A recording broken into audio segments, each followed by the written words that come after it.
नमस्कार मित्रांनो, आजचा व्हिडिओ तुमच्यासाठी खूप महत्त्वाचा आहे. अनेकदा आपल्याला भरपूर सरकारी योजनांबद्दल माहिती असते, पण त्याचा प्रत्यक्ष लाभ कसा घ्यायचा हे समजत नाही. आंतरजातीय विवाह प्रोत्साहन योजनेअंतर्गत 50,000 रुपयांचा लाभ सरकारकडून आपल्याला भेटतो. मी माझा स्वतःचा अनुभव आणि योजनेची संपूर्ण माहिती तुम्हाला देणार आहे. सर्वात आधी आपण समजून घेऊया ही योजना काय आहे. समाजात एकता निर्माण करण्यासाठी सरकार अशा जोडप्यांना आर्थिक मदत करते, ज्यामध्ये पती किंवा पत्नी यापैकी एक व्यक्ती अनुसूचित जाती म्हणजेच ओबीसी प्रवर्गातील आहे आणि दुसरी व्यक्ती ओपन आहे. या योजनेचा लाभ घेण्यासाठी काही महत्त्वाच्या पण अटी आहेत. यासाठी विवाह नोंदणीकृत म्हणजेच रजिस्टर असावा लागतो. लग्नानंतर 1 किंवा 2 वर्षाच्या आत हा अर्ज करणे आवश्यक आहे.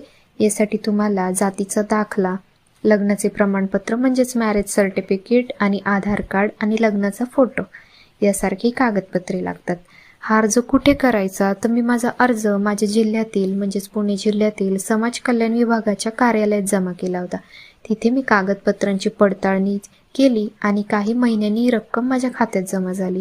ही प्रक्रिया पूर्णपणे पारदर्शक आहे. जर तुमचाही विवाह आंतरजातीय असेल तर या योजनेचा लाभ तुम्ही नक्की घ्या. तुम्हाला काही प्रश्न असतील किंवा अर्जाबद्दल अधिक माहिती हवी असेल तर खाली कमेंट्समध्ये नक्की विचारा. हा व्हिडिओ जास्तीत जास्त लोकांपर्यंत शेअर करा, जेणेकरून कोणाची तरी मदत होईल. धन्यवाद.